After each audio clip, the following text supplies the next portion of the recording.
So over the past 2 or 3 years, the number of aliens coming into this country, migrants coming in, has drastically increased, as we know.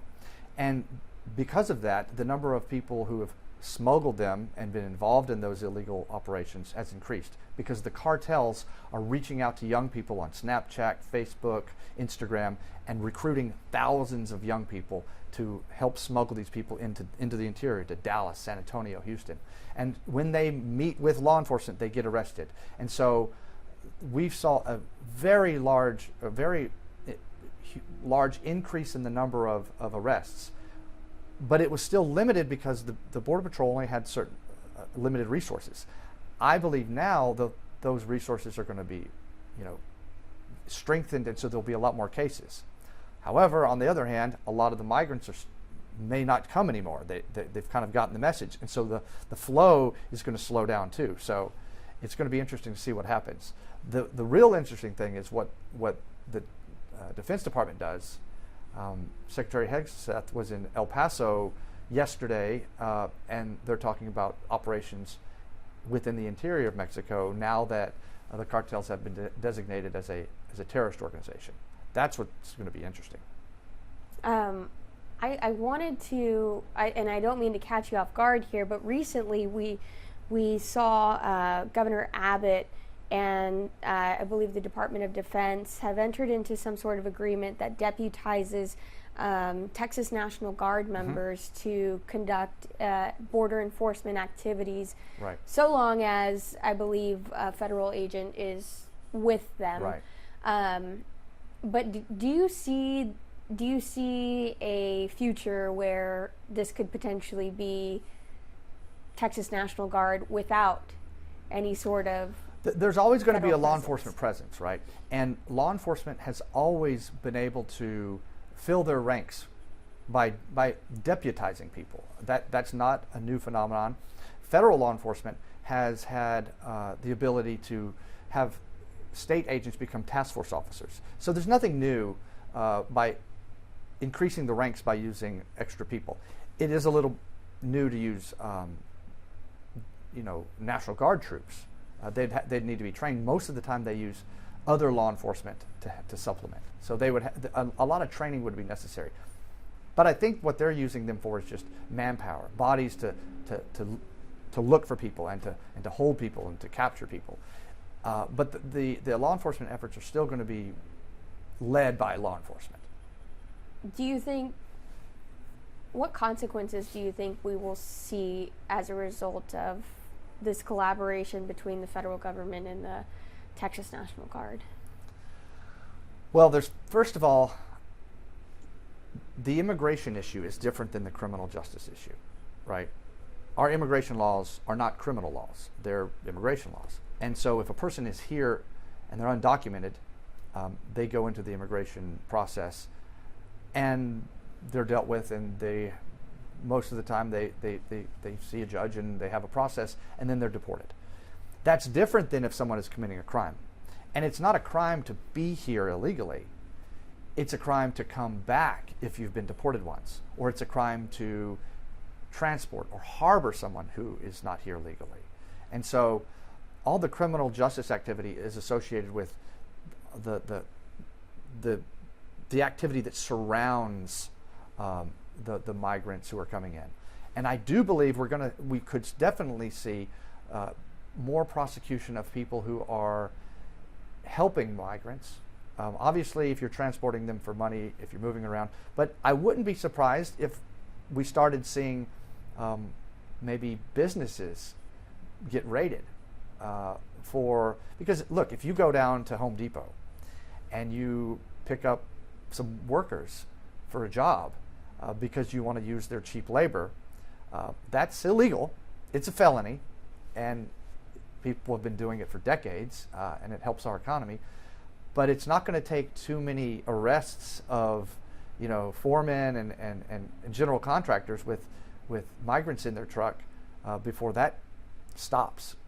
And it's never really happened before. We've talked about it for decades. If that happens, that'll also stem the flow, because if these people are coming up here to work and they know that the employers aren't going to pick them up and not going to, then why should they come if they're not going to have jobs? This morning I sat in on an on an illegal reentry hearing, probable cause hearing.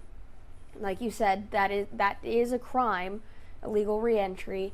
I was surprised to see that this individual was not suspected, at least from testimony elicited on the stand today, was not suspected of trafficking humans, smuggling humans, right, or drugs, wasn't a documented gang member, but ICE had just looked back at its previous deportations and compared it to its database.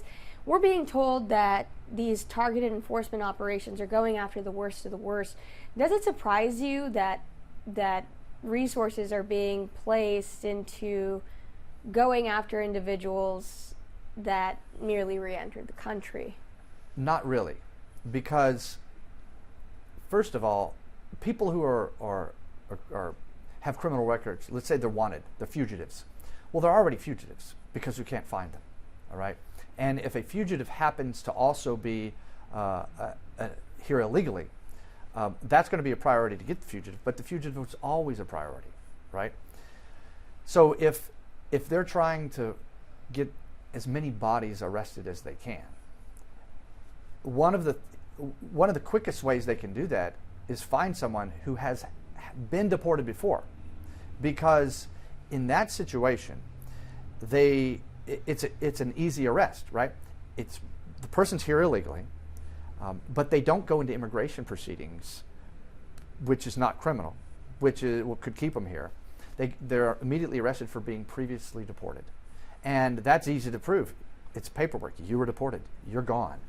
So we could see a rise of a roundup of illegal reentries, right? They find people who had previously been deported, which is a crime to come back, and it's probably the most efficient way for the federal government to capture illegal aliens and remove them, because they don't have to go through the immigration the immigration process initially.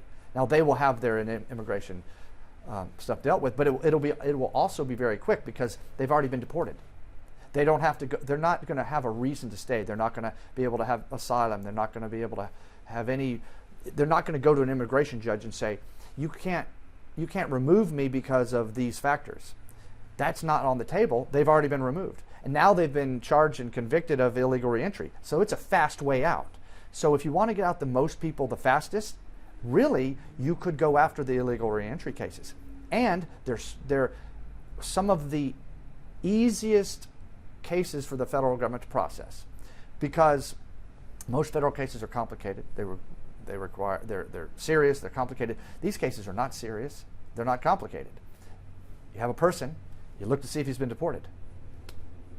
And then if they've committed the crime, and then they would either plead guilty or have a jury trial, but they're not going to have a jury trial, so they plead guilty and they get them out. Those cases, you can remove people, deport them, or send them to prison. Might even send them to prison very quickly, within months. And so in those situations, often the people they'll take a deal.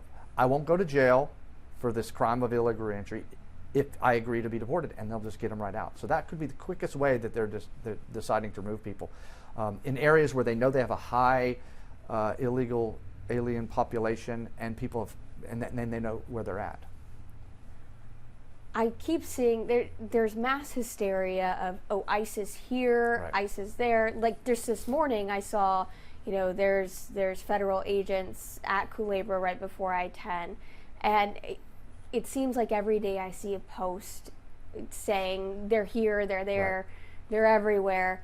And this kind of contrasts with what we're being told, at least at the national level, that we're only going after the worst of the worst. But right, for the individuals that have re-entered the country after being deported, is it a real possibility, regardless of whether they are suspected of engaging in any other unlawful activity, is it a real possibility that Yes, I think so. If you have been deported and ordered not to come back, and been told if you come back you're going to be arrested and go to prison, then you can expect that's going to happen.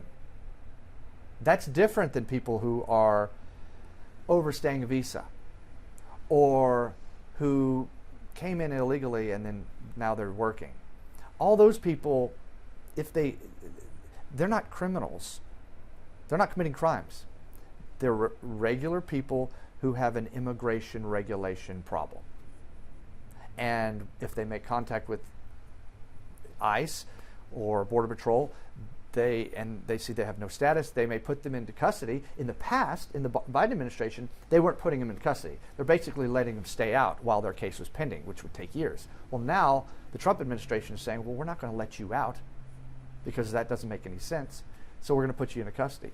But still, you have a right to process, right? Those aren't criminals. Now, if you have come in illegally and then been deported, then just being here is a crime. And in some ways, that if you look at what the administration says about we're going to deport illegal aliens who have also been convicted of crimes. So that's someone who maybe they're here illegally, but they've just violated immigration law. They didn't illegally reenter, and then they commit a crime and they get convicted and released, and the state maybe in the state system, and now they have a conviction, and they're also illegal. Well, that person again they're deportable, but they're not here illegal. They're not here committing a crime. And so in some ways, when they say, well, we want to go after those felons, they're the worst of the worst. That's true. I can see that. But also those illegal reentry folks, they're not the worst of the worst, but they're the easiest to deport because they're already illegal. They're already committing crimes. They're already active criminals. And that's how they're looking at it. And so I think if you've been deported, you should be careful. Last question from me. In hearing the facts of this most recent case that I sat in on, they were engaged in a standoff with this individual for several hours. They used a Bearcat to plow down the door, bust out some back windows, tear gas the house, just to capture this one individual. I know you had said it's very easy to, procedurally to process this case. Does that surprise you to that this much law enforcement effort and resources were expended to capture one individual? Well, as a criminal defense attorney, I'm always surprised with how much law enforcement sometimes overreacts or uses too much power and authority to make an arrest. But they make those decisions. It's an operational or tactical decision to do however they do it. But if they believe someone's a threat and they're going to go arrest them, they're going to go in heavy-handed. I would imagine, and it's just speculation, that they're pretty amped up because they haven't been able, their hands have been tied for 4 years. And so I would imagine there's a bit of frustration on law enforcement's part that they haven't been able to arrest the people that they thought should be arrested, and now they're getting to do it. And so perhaps they're being a little heavy-handed about it, and I could see that happening.